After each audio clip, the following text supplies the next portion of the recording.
शुक्रिया रजत जी। मोदी के दुश्मन पासवर्ड और ओटीपी शेयर कर रहे हैं। उनका नया पासवर्ड है महुआ मोइत्रा। आज संसद में जैसे ही महुआ के निष्कासन की घड़ी आई, अचानक सोनिया गांधी ने चार्ज संभाल लिया। टाइमिंग ऐसी रही कि संसद से बाहर सोनिया और महुआ मोइत्रा के कदम से कदम मिल गए। टीएमसी के सारे सांसद सोनिया की लीडरशिप में आगे बढ़े। इससे थोड़ी ही देर बाद ममता बनर्जी नॉर्थ बंगाल के दार्जिलिंग में सामने आई। ममता ने सोनिया गांधी को थैंक यू बोला, इंडिया अलायंस को मजबूत करने, साथ मिलकर चुनाव लड़ने और 2024 में मोदी को हराने का ऐलान कर दिया। लेकिन क्या यह सब इतना आसान है? महुआ के निष्कासन का मुद्दा बनाकर क्या ममता चुनाव जीत जाएंगी? क्या यह मुद्दा ढीले ढाले इंडिया अलायंस को एक मजबूत यूनिट में बदल देगा, या महुआ मोइत्रा को संसद से निकाल देने से पब्लिक को कोई फर्क नहीं पड़ता?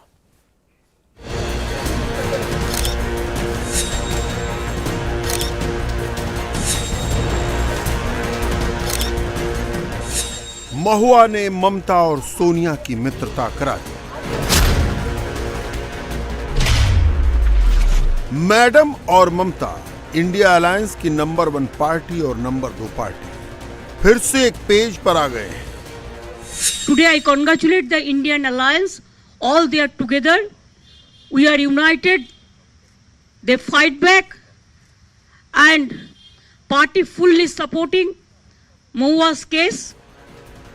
ममता इंडिया अलायंस की पिछली मीटिंग में नहीं आई थी, लेकिन वो बीते दिनों की बात हो गई। नरेंद्र मोदी के खिलाफ ममता बनर्जी और सोनिया गांधी एक बार फिर मोर्चा बनाकर मैदान में आई हैं। महुआ तो बहाना है, मोदी पर निशाना है। इंडिया अलायंस को फिर से जगाना है। This is the beginning of your end. जब नाश मनुष्य पर छाता है तो पहले विवेक मर जाता है। We're going to come back and we're going to see the end of you. Mahua Moitra को संसद के अंदर बोलने की इजाजत नहीं मिली तो उन्होंने संसद के बाहर सारी भड़ास निकाली। विश्व में डुबोए नश्वर का एक एक वार किसके लिए? सिर्फ नरेंद्र मोदी के लिए। This is the beginning of your end. जब नाश मनुष्य पर छाता है तो पहले विवेक मर जाता है। We're going to come back and we're going to see the end of you. Mahua Moitra Modi के शासन का अंत देखना चाहती हैं, मगर अंत हुआ खुद उनकी मेंबरशिप का। पैसे लेकर सवाल पूछने और संसद के पोर्टल का लॉगिन आईडी पासवर्ड गैर कानूनी तरीके से शेयर करने का जुर्म साबित होने पर महुआ मोइत्रा की लोकसभा सदस्यता समाप्त कर दी गई। Punjab, Sindh, Gujarat, Maratha, Dravida, Utkal, बंगो. You don't have the Punjab. Sindh is not ours. Dravid is not yours. Utkal is not yours. Bongo is not yours.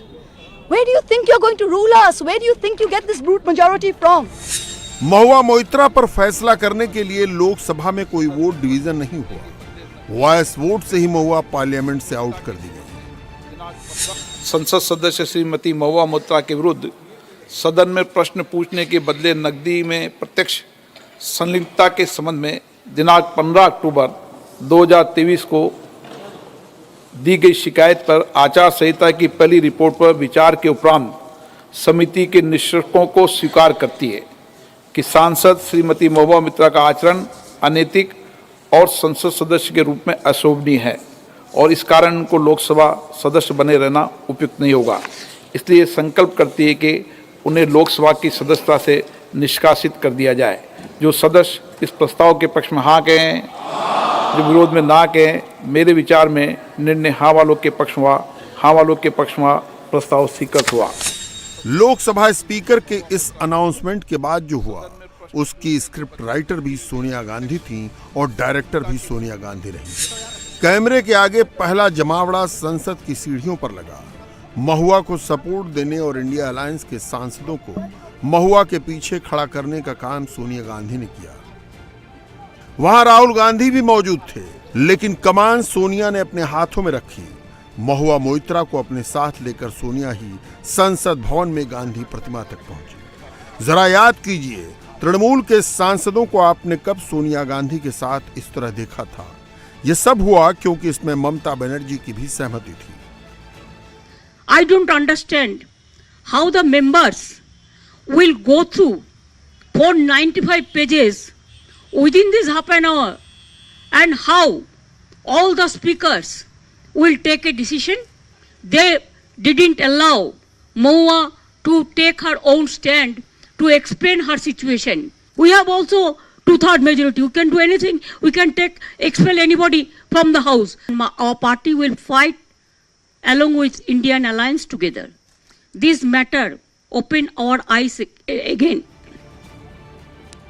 महुआ के सपोर्ट के लिए सोनिया गांधी ने डीएम के सांसदों को बुलाया। नेशनल कॉन्फ्रेंस के फारूक अब्दुल्ला आए, जेडीयू के गिरधारी यादव आए, कांग्रेस के कार्ति चिदंबरम आए, शिवसेना और एनसीपी के सांसद भी आए।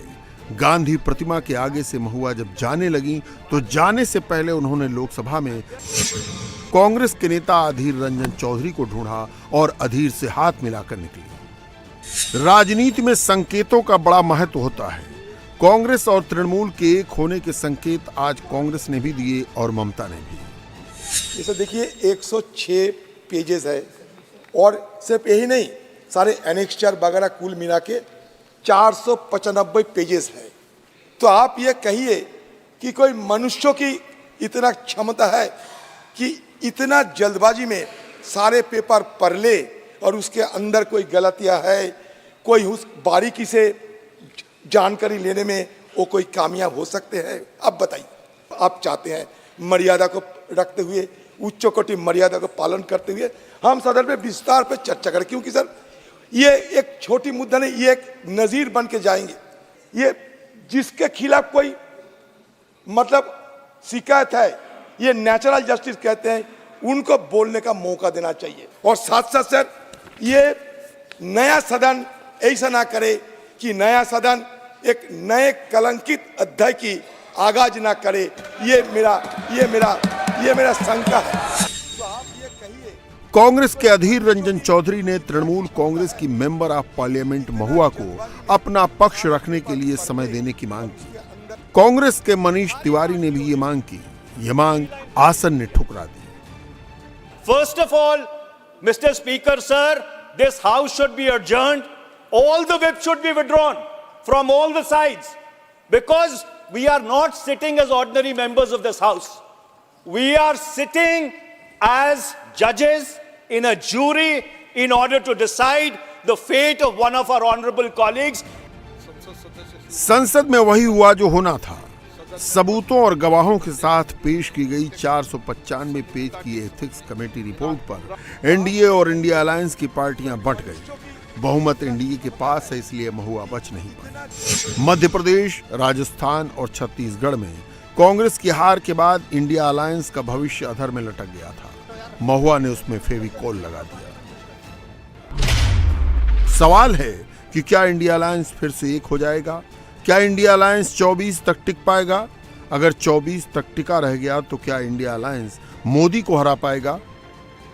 सबसे पहले आपको बताते हैं कि एथिक्स कमेटी की 495 पेज की रिपोर्ट में ऐसे क्या सबूत हैं जिन्हें संसद में खारिज नहीं किया जा सका। महुआ मोइत्रा के खिलाफ सबूत क्या हैं? महुआ मोइत्रा ने पैसे लेकर संसद में सवाल पूछे। महुआ ने कारोबारी हीरानंदानी को संसद का लॉगिन पासवर्ड दिया। हीरानंदानी ने महुआ मोइत्रा के नाम पर सवाल पोस्ट किए। महुआ का अकाउंट 47 बार दुबई से लॉगिन हुआ। सवाल पूछने के बदले महुआ ने हीरानंदानी से महंगे गिफ्ट लिए। महुआ मोइत्रा का आईफोन भी हीरानंदानी ने खरीद कर दिया। महुआ की विदेश यात्राएं हीरानंदानी ने फाइनेंस की। महुआ के घर का रेनोवेशन भी हीरानंदानी ने कराया। 17वीं लोकसभा में महुआ मोइत्रा जब से सांसद बनी, उन्होंने कुल मिलाकर 61 सवाल पूछे। इन 61 क्वेश्चंस में 50 क्वेश्चन उन 5 सेक्टर से जुड़े थे जिनका बिजनेस हीरानंदानी करते हैं। इसमें जो घटना घटी है उसने तो स्वयं उन्होंने स्वीकारा है, मुझे ऐसे ब्रांड का स्कार्फ मिला है, ऐसे ब्रांड का लिपस्टिक मिला है। इन्होंने तो इनकार नहीं किया है। And she has travelled more than 36 time to various other places. इधर से अगर समझो टोक्यो गए, टोक्यो से कहाँ गए वो तो आंकड़ा नहीं है, लेकिन टोक्यो तक ऐसे इधर से जो फॉरेन डेस्टिनेशन गए 36 टाइम गया है। और हीरानंदानी ने स्वीकार कर दिया है कि ये तो इनका पूरा जर्नी तो मैंने स्पॉन्सर किया हूँ। इसके बावजूद भी पश्चाताप व्यक्त करने से बजाय तो ये चैलेंज करते हैं क्या है? अभी अराउंड 60-65 प्रश्न पूछा है, 4 सेक्टर पे पूछा है। एक बार भी अपने लोकसभा कॉन्स्टिट्यूंसी के बारे में एक प्रश्न नहीं पूछा है। Not even one she has asked the question about her constituency. ये सब क्या कहलाता है जी?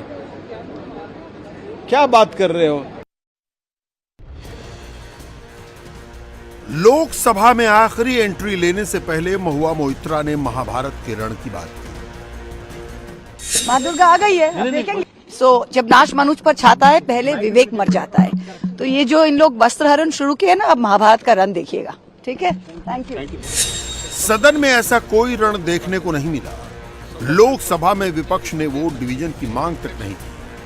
फैसला हो जाने के बाद इंडिया अलायंस के नेता एक ही रट लगा रहे हैं कि महुआ मोइत्रा को अपनी बात कहने का मौका नहीं दिया गया। हो सकता है कि आगे चलकर यही तर्क कोर्ट में भी दिया जाए। बीएसपी में रहकर कांग्रेस की लाइन पर चल रहे दानिश अली ने भी यही बात कही। कमेटी ने एक रिकमेंडेशन में हमारा भी जिक्र किया है, क्योंकि हम महुआ मोइत्रा को न्याय दिलाना चाहते हैं। वो न्याय नहीं हुआ, उनको अपॉर्चुनिटी नहीं मिली। और एक तरफ पूरी दुनिया ने देखा रमेश बिदूड़ी का किरदार, वहां संसद शर्मसार होता नजर नहीं आ रहा। संसद की मर्यादा 21 सितंबर की रात को भंग हुई थी, जब रमेश बिदूड़ी ने वहां जिस तरीके की गाली गलौज की, और अब कह रहे हैं कि संसद की मर्यादा ऐसे भंग हो रही है। आज गांधी और अंबेडकर की आत्मा रो रही होगी। यहां बताते चले कि 2005 में जब कांग्रेस की मनमोहन सिंह सरकार थी और लेफ्ट के सोमनाथ चटर्जी स्पीकर थे, तब संसद के 10 सदस्यों की सदस्यता रद्द की गई थी।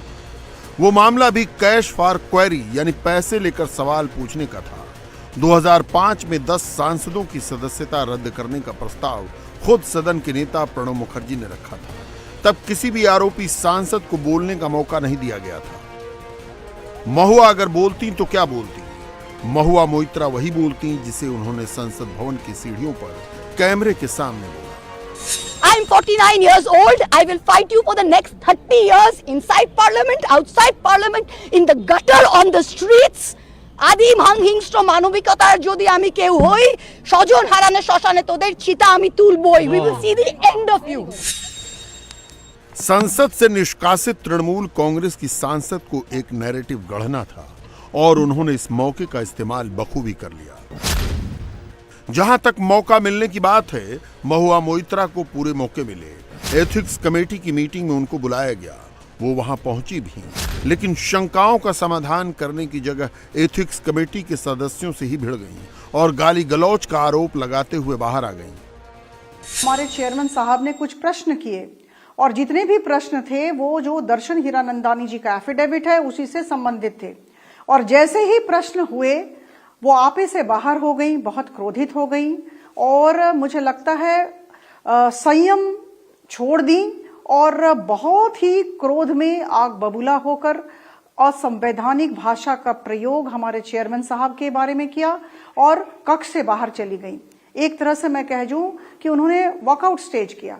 एथिक्स कमेटी ने पूरा उनके बात सुना था, बहुत बार उनका बात भी सुना। वो लोग जो डिसाइड करके रिपोर्ट दिया उसका परीक्षा में सभा ने ये डिसीजन लिया और हम लोग चाहते हैं कि देश का सुरक्षा को विषय को लेके कोई राजनीति नहीं होना चाहिए, पक्ष विपक्ष नहीं होना चाहिए। हम पूरा ये जो डिसीजन हुआ है सभा में हम लोग पूरा सपोर्ट देते हैं। अब आगे क्या होगा? ममता बनर्जी इसे पश्चिम बंगाल की बेटी का अपमान बताएंगे। बंगाल में इसे एक महिला सांसद के साथ नाइंसाफी बताया जाएगा। ममता बनर्जी ने इसे लोकतंत्र की हत्या कहा है। कांग्रेस इसे मोदी सरकार की तानाशाही की तरह पेश कर रही है। कांग्रेस कहने लगी है कि विरोध की आवाज दबाई जा रही है। इंडिया अलायंस के पार्टनर्स नेचुरल जस्टिस की बात कर रहे हैं। महुआ मोइत्रा को संसद से बाहर निकालने पर लेख लिखे जाएंगे। विदेशी अखबारों में महुआ पर आर्टिकल छपवाए जाएंगे। अंग्रेजी सोशल मीडिया में महुआ का मुद्दा उठाया जाएगा।